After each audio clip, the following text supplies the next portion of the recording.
Situé en bordure de la mer orientale, le Vietnam connaît de formidables opportunités d'échanges commerciaux, de développement socio-économique, mais aussi autant de défis importants à l'œuvre de défense de la souveraineté nationale en mer.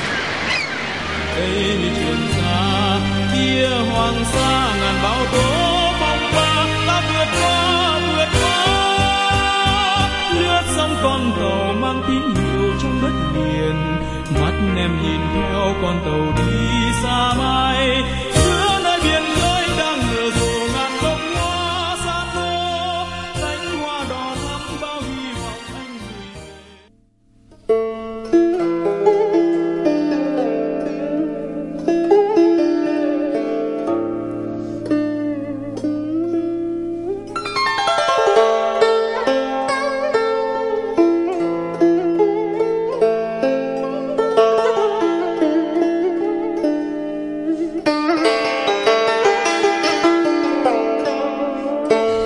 La dynastie des Nguyen fut la dernière dynastie impériale de l'histoire féodale du Vietnam. Elle accorda un intérêt particulier à l'exploration et la gouvernance des îles et des archipels.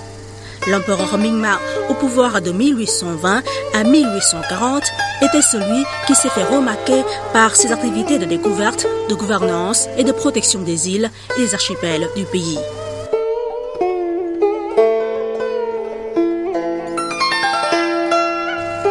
Rebaptisé le pays Đại Nam et fait fondre les Kieu Dinh, 9 chaudrons à trépied, avant de les faire installer solennellement au temple des ancêtres, un acte symbolique pour l'éternité de la patrie dont la protection sera assurée par les descendants. Les Kieu Dinh constituent un ensemble de produits artistiques en bronze sur lesquels sont évoqués des sites, des spécialités ainsi que des exploits de la cour des Nguyen dans l'édification du pays, dont la découverte de la mer orientale marquée par la plantation des drapeaux de souveraineté sur les archipels de Hoang Sa Paracel et de Cheung Sa Spratley sur ordonnance de l'empereur Zalong. La valeur spirituelle des Kieu Dinh tient au fait qu'ils véhiculent un message très fort des ancêtres à leurs descendants sur la défense des frontières nationales, dont les deux archipels de Hoang Sa Paracel et de Cheung Sa Spratley.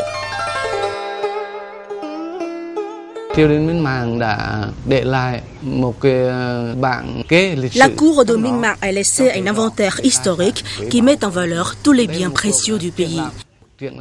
Il s'agit d'une exposition en plein air qui regroupe toutes les images les plus précieuses, les sites touristiques, historiques, les biens précieux du Vietnam, notamment la mer orientale, avec les caractères Dong Hai, mer orientale, chaque image étant suivie de caractères chinois indiquant son nom.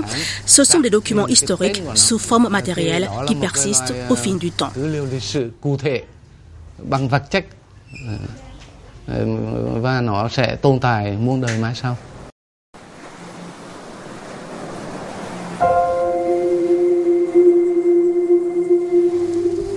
En 1816, l'empereur Zalong a officiellement fait hisser des drapeaux, affirmant ainsi la souveraineté sur les deux archipels de Hoang Sa Paracel et de Cheung Sa Spratley.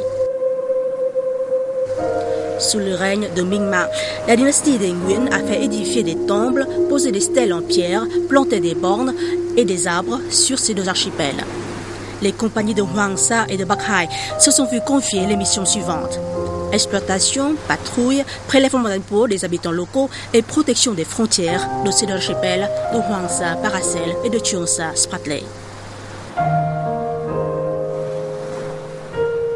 Ces deux compagnies étaient opérationnelles jusqu'à l'arrivée des Français en Indochine.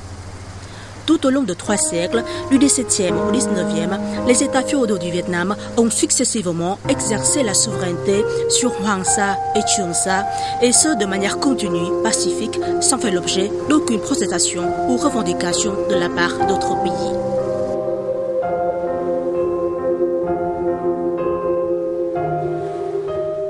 En concluant avec la cour des Nguyen, le traité en date du 6 juin 1884, traité de Paternotre, la France a représenté le Vietnam dans toutes ses relations extérieures afin de protéger la souveraineté et l'intégrité territoriale de ce dernier, dont les deux archipels de Hoang Sa Paracel et de Cheung Sa Spratley. Le 17 octobre 1887, le président français a promulgué un décret portant création du gouvernement général de l'Indochine française. En qualité de représentant du Vietnam, le gouvernement français a mené de nombreuses activités visant à consolider la souveraineté de celui-ci sur les archipels de Hoàng Sa, Paracel et de Trường Sa Spratly. Les navires français patrouillaient régulièrement dans les parages de la mer orientale qui englobaient ces deux archipels. Le 14 juin 1899, le gouverneur général de l'Indochine, Pont de Mer, a proposé au gouvernement français de faire construire dans l'archipel de Hoàng Sa Paracel un phare afin d'affirmer la souveraineté et d'orienter les bateaux naviguant dans cette zone. Cependant, ce projet n'a pu être réalisé. Dans les années 20 du XXe siècle, les navires de la marine française en Indochine ont renforcé leurs opérations de patrouille dans les parages de l'archipel de Hoàng Sa Paracel pour lutter contre le trafic illégal. Bien que sous le protectorat français, la Cour des Nguyen ait perdu son autonomie dans son droit diplomatique face aux revendications de la Chine nationaliste relatives à la fourniture des données concernant la souveraineté sur les îles en mer orientale, en tant que représentant du pays, le ministre de la Défense Thân Trọng Huệ a, au nom de la Cour de Huế, confirmé la souveraineté du Vietnam sur l'archipel de Hoàng Sa Paracel par une lettre dans ce paragraphe. L'archipel de Hoàng Sa Paracel appartient toujours à l'Annam et il n'y a pas de contestation à ce sujet.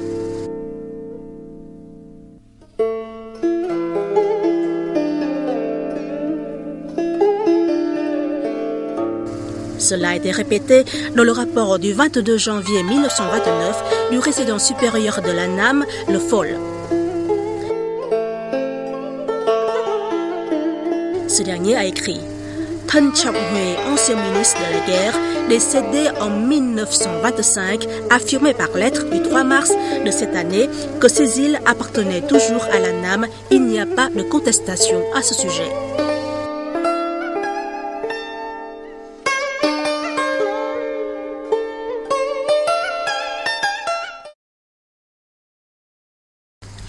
Dans cet esprit, le 8 mars 1925, le gouverneur général de l'Indochine, Martial Henry Merlin, a rendu publique une déclaration au terme de laquelle les archipels de Hoàng Sa Paracel et de Trường Sa Spratly relevaient du territoire français. Les autorités du protectorat français ont solennellement confirmé leur souveraineté et renforcé les opérations de patrouille, d'inspection et de recherche scientifique sur ces deux archipels.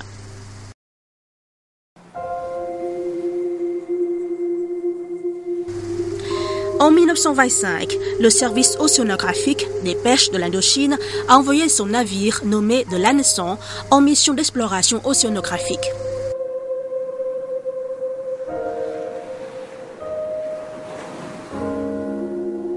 Outre le docteur Krempf, alors directeur de l'Institut, d'autres scientifiques, tels que Delincourt, Jabouille, ont rejoint la mission pour les travaux de recherche géologique et biologique. Au bout de 2 années de recherche, le Dr Krempf, directeur de l'Institut océanographique de l'Indochine, a conclu que les îles Paracel font partie du territoire vietnamien.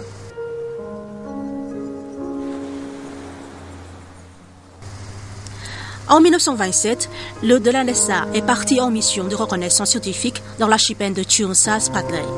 La France a par la suite installé une station météorologique sur l'île Pato et une station barométrique sur l'île Babing Ituaba. Ces 2 stations météorologiques sont reconnues par la communauté internationale.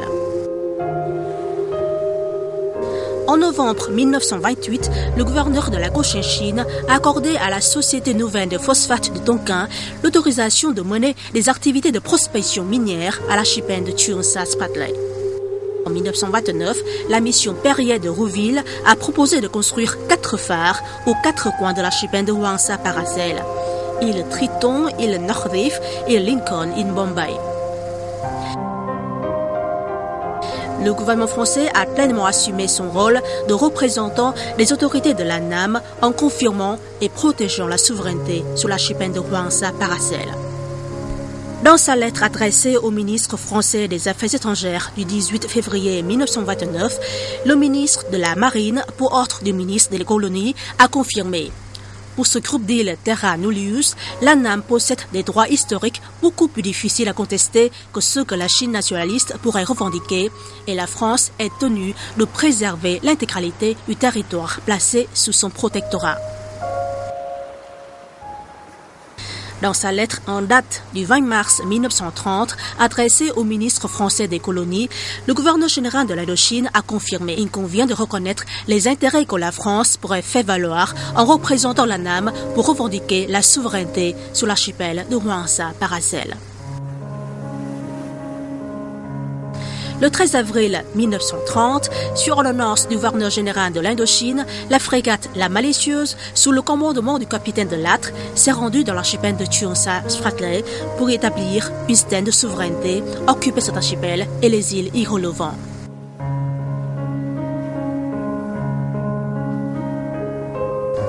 De Lattre, lieutenant de marine de La Malicieuse, a rédigé le procès-verbal constatant la possession officielle de l'archipel de Chionsa Spratly.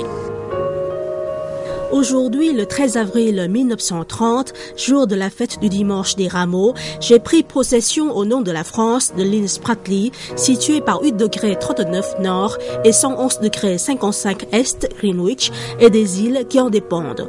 En signe de quoi, j'ai fait hisser sur l'île Spratly le pavillon français et je l'ai fait saluer d'une salve de 21 coups de canon.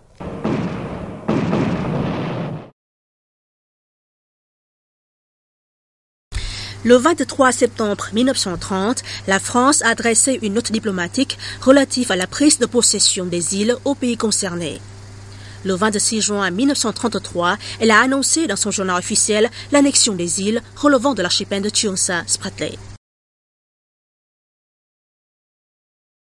Afin de favoriser la gouvernance de ces îles, le 21 décembre 1933, le gouverneur de la Cochinchine, Grotmeyer, a signé l'arrêté portant annexion des îles Spratly, Kai Dabuan, Ituaba, le groupe des deux îles, Loaeta et Titu à la province de Bari. En 1937, la France a envoyé un ingénieur civil nommé Gauthier aux îles des Paracels pour examiner les emplacements destinés à la construction des phares, des terminales, d'hydravions. Dans la même année, le patrouilleur français Lamotte Piquet, commandé par le vice-amiral Istava, a visité l'archipel de Hwangsa Paracel. Elle a également fait construire une station météorologique numéro 48 919, dont l'autorisation a été accordée par l'Organisation météorologique internationale, prédécesseur de l'Organisation météorologique mondiale. Le 29 mars de l'année du Tigre, 1938, l'empereur Baoda a rendu public le décret royal numéro 10 relatif au transfert administratif de l'archipel de Hwangsa Paracel comme suit. Considéré que les îles Hwangsa, archipel des îles Paracel, ont été longtemps sous la souveraineté de notre pays et relevaient de la province de Nam Ngai pendant les dynasties précédentes, et que cette situation administrative n'a rien changé jusqu'au règne de Theto Kawangde, car les communications avec ces îles ont été réalisées via les ports de Nam Ngai. Considérer que grâce au progrès nautique, les communications ont changé et que le représentant de la cour de Hue en mission d'inspection de ces îles et le représentant du gouvernement protectorat ont demandé d'annexer ces îles à la province de Thu Thien pour des raisons de commodité, ordonne l'annexion des îles Hwangsa, archipel des îles Paracel, à la province de Thu Thien. Sur le plan administratif, ces îles sont soumises à l'autorité du gouverneur de la dite province. En vertu de quoi, le 15 juin 1938, le gouverneur général de l'Indochine, Jules Brévier, a signé le décret portant création de l'unité administrative de Hwangsa relevant de la province de Thu Thien.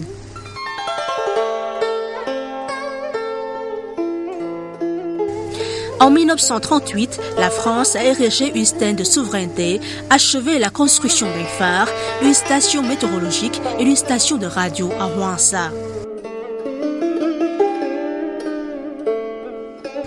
Sur la stèle est inscrit: la République française, l'Empire d'Annam, l'archipel de Hwangsa, 1816, île Pator, 1938.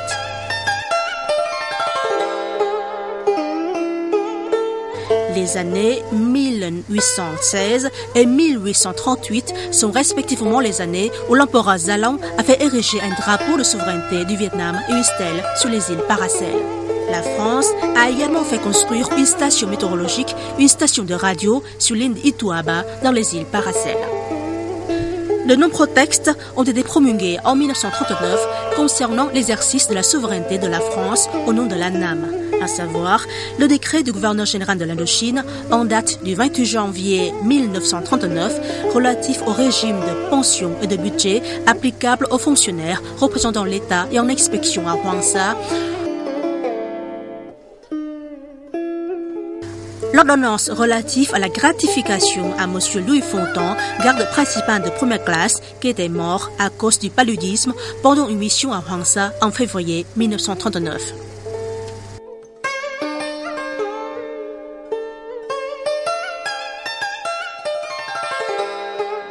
Trong cái tập cho bạn này có 35 tờ cho bạn liên quan đến nhiều vấn đề dưới thời vua Bảo Đại, nổi trong năm 1939 mà thôi. Trong cái văn bản phụ thì là Ce recueil contient 35 choban portant sur de nombreuses questions du règne Bảo Đại en 1939 seulement.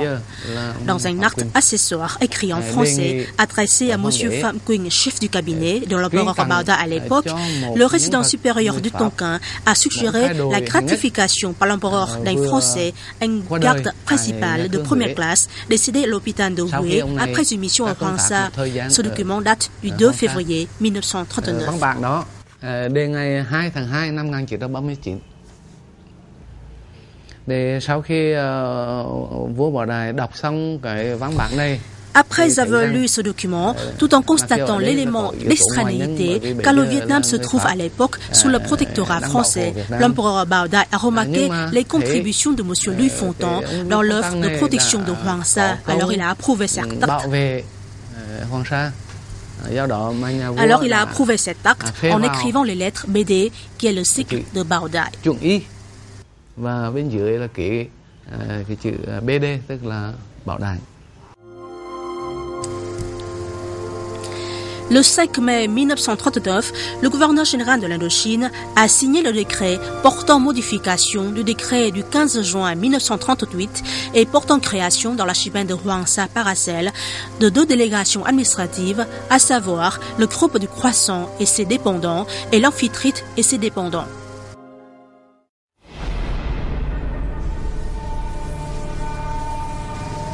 Durant toute la Deuxième Guerre mondiale, de 1939 à 1945, la France et l'État du Vietnam, avec à sa tête l'empereur Bảo Đại, ont exercé l'exercice de la souveraineté sur les archipels de Hoàng Sa Paracel et de Chuon Sa Sprat Ley par différentes décisions.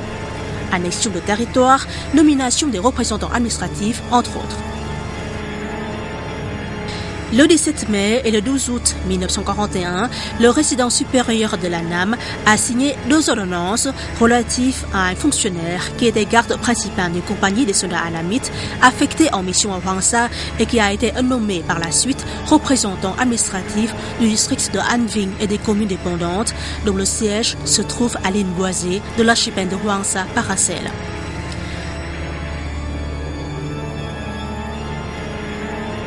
Dans cet archipel se trouvent encore les tombeaux des soldats anamites morts pendant la Deuxième Guerre mondiale et enterrés sur place.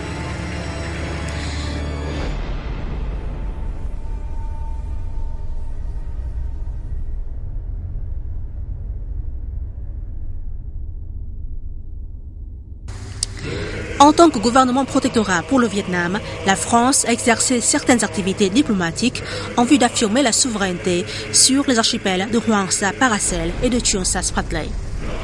Le 4 décembre 1931 et le 24 avril 1932, elle a protesté contre l'intention des autorités du Guangdong de lancer un appel d'offres pour l'exploitation du guano sur l'archipel de Hoàng Sa Paracel. Face aux prétentions de la Chine sur l'archipel de Hoàng Sa Paracel dans les années 1932 et 1937, la France a à 2 reprises demandé à la Chine de porter l'affaire de la souveraineté sur Hoàng Sa devant une juridiction internationale, mais cette dernière l'a refusé. Le 24 juillet 1933, la France a annoncé au Japon que ses forces armées avaient occupé les îles principales de l'archipel de Chunsa Spratly et rejeté l'objection de ce dernier. Le 4 avril 1939, elle s'est opposée à l'inclusion par le Japon de certaines îles de l'archipel de Chunsa sous sa juridiction. Le 26 novembre 1943, le président des États-Unis Franklin Roosevelt,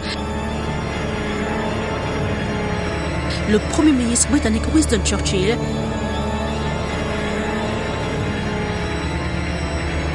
et le maréchal de la République de Chine, Chiang Kai-shek, se sont réunis à la conférence du Caire et ont signé le communiqué du Caire qui avait pour objectif d'enlever au Japon toutes les îles du Pacifique prises ou occupées depuis le début de la guerre mondiale en 1914, de restituer à la République chinoise tous les territoires tels que la Mandchourie, Formose et les Pescadores que les Japonais avaient volés aux Chinois.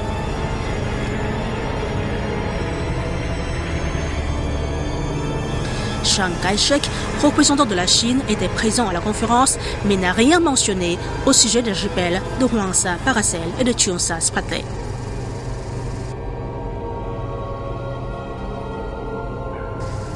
Les dispositions du communiqué du Caire ont été reprises par la déclaration de Potsdam émise par les représentants de 3 alliés que sont les États-Unis, l'Angleterre et la Chine dans le cadre d'un autre sommet tenu à Potsdam du 17 juillet au 2 août 1945 pour fixer les conditions de capitulation du Japon.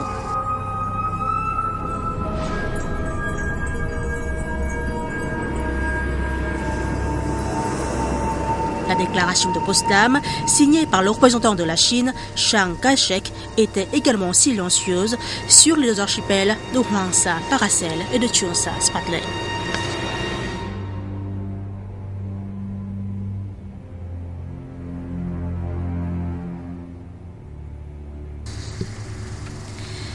La Deuxième Guerre mondiale étant terminée, la République démocratique du Vietnam était née. Il existait encore l'État du Vietnam, placé sous l'autorité de l'ancien empereur Mao Da et du protectorat français. Au nom de l'État du Vietnam, la France a continué à assumer l'administration de l'archipel de Hwangsa Paracel jusqu'à la signature de l'accord de Genève en 1954.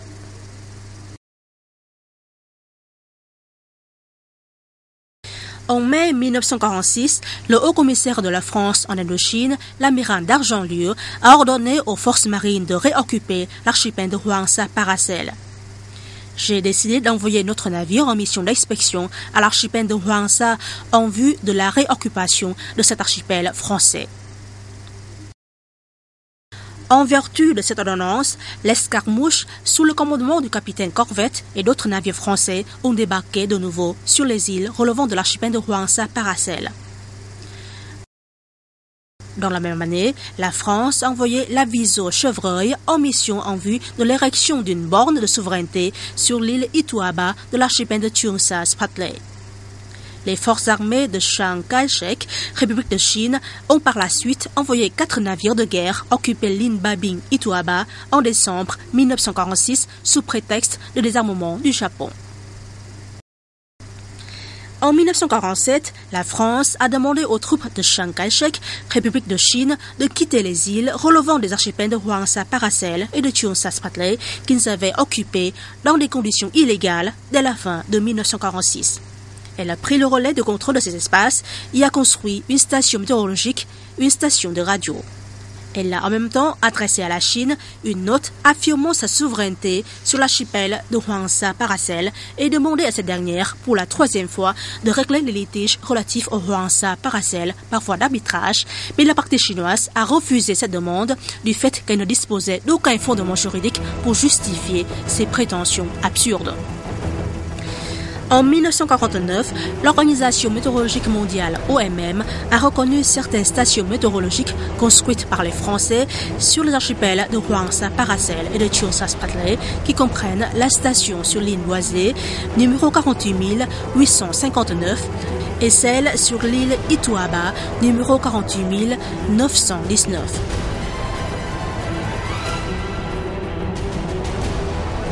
En avril 1949, lors d'une conférence de presse, le prince Doul, chef du cabinet de l'empereur Bao Dai, a hautement rappelé les droits du Vietnam sur les archipels de Hoang Sa, Paracel et de Cheong Sa Spratley. À cette même occasion, le haut-commissaire français a reconnu que ces archipels faisaient partie de l'Empire d'An Nam et manifesté son appui en faveur du Vietnam. Un événement remarquable en 1950 fut le remplacement par les forces du gouvernement de Bao Dai des forces de l'Union française dans le contrôle des deux archipels. En juin 1950, le résident supérieur d'An Nam, le général Phan Van Zau, a visité l'archipel de Hoang Sa et en octobre de la même année, il s'y est rendu de nouveau pour présider la cérémonie de remise du contrôle. Il a rapporté en personne au Premier ministre du Sud-Vietnam, Chen Van Hieu: « J'ai été persuadé que ma présence parmi le Viet Binh Duan, unité régionale de garde, aurait un impact de soulagement sur son moral le jour où l'unité a assuré des responsabilités lourdes. » Début septembre 1951, les États alliés pendant la Deuxième Guerre mondiale se sont réunis dans le cadre d'une conférence à San Francisco, aux États-Unis, pour discuter du projet de traité de paix entre les Alliés et le Japon que les États-Unis et le Royaume-Uni avaient présenté le 12 juillet 1951 afin de mettre fin officiellement à la Deuxième Guerre mondiale. 51 États y ont été conviés. Comme le Vietnam était membre de l'Union française, le Premier ministre du Sud-Vietnam, Chen Van Hieu, a assisté à la conférence en qualité de chef de la délégation vietnamienne. La conférence de San Francisco avait pour but de traiter la question d'attribution des territoires en Asie-Pacifique. Présent à cette occasion, le ministre des Affaires étrangères de l'Union soviétique, Andrei Gromyko, a proposé un amendement de 13 articles dont l'un consacre la reconnaissance du Japon de la souveraineté de la République populaire de Chine sur les Paracels et les Spratley. Avec 46 voix contre, 3 voix pour et 2 abstentions, cette proposition de la délégation soviétique a été rejetée par la conférence.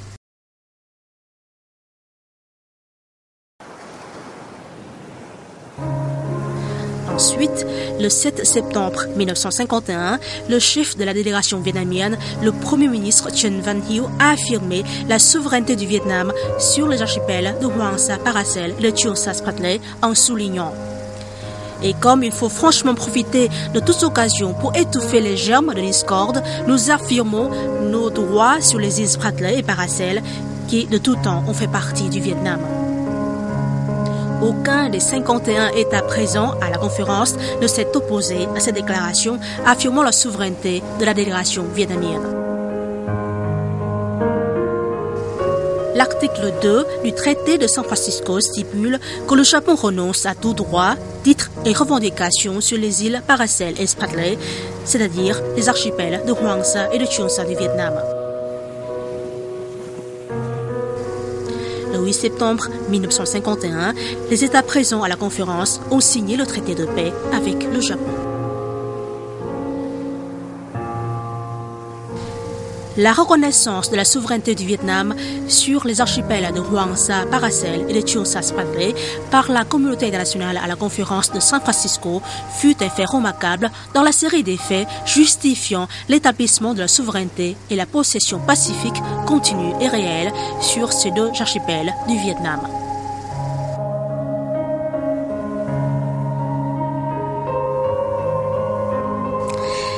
Les documents sur la souveraineté du Vietnam sur les archipels de Hoang Sa, Paracel et de Cheong Sa Spratley sous la colonisation française sont conservés pour la plupart dans les centres des archives en France, en Angleterre et ont servi de référence à de nombreux chercheurs.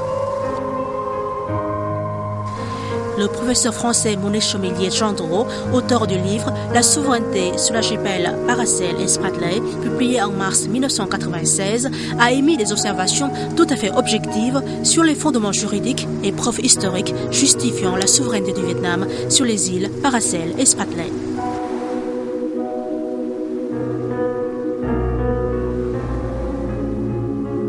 Dont elle exerce le protectorat, avait des droits sur ces îles, et qu'il faut qu'elle affirme sa souveraineté au nom de la NAM. Donc elle va le faire de manière très claire pour les Paracels. Dès le début des années 30, les premiers documents les plus clairs sont de 30-32, justement dans des échanges avec la Chine qui commence à revendiquer les îles, la France dit pas du tout, ces îles ne sont pas chinoises, nous savons qu'elles étaient sous la souveraineté de la NAM et nous exerçons les droits de souveraineté au nom du protectorat. Donc ça c'est très clair pour les Paracels. Et d'ailleurs la France va commencer à envoyer des missions, à construire des phares, à mettre des garnisons en place dans les Paracels. Pour les Spratleys c'est un peu différent parce que comme elles sont géographiquement un peu plus au sud et qu'elles sont beaucoup plus dispersées, la France ne connaît pas bien l'histoire du Vietnam et c'est un petit peu, c'est à la même période, mais sur des bases juridiques différentes, que la France va affirmer un titre. Elle croit que les îles ne sont à personne, ce qu'on appelle en droit terra nullius. Elle considère donc qu'elle peut les occuper s'il n'y a pas de protestation des autres États.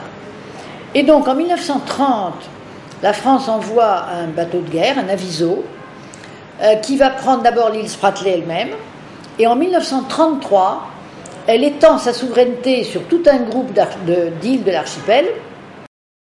Pendant toute une durée de 70 ans, allant de la signature du traité avec la cour des Nguyen en 1884 à la signature de l'accord de Genève, en vue de mettre fin à la colonisation en Indochine, la France a exercé au nom de la NAM la souveraineté sur les deux archipels de Hoàng Sa Paracel et de Trường Sa Spratly, protesté contre les revendications de tout autre État sur ces archipels.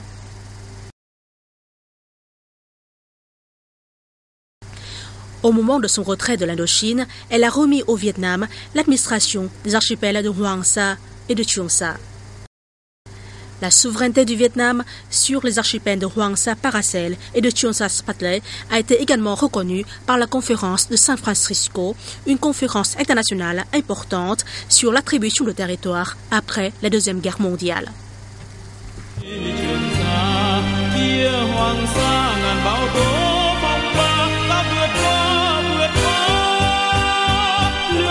Con tàu mang tín hiệu trong đất liền, mắt em nhìn theo con tàu đi xa mãi, giữa nơi biển khơi đang nở rộ ngàn bông hoa xa tô, cánh hoa đỏ thắm bao hy vọng anh gửi về tặng em.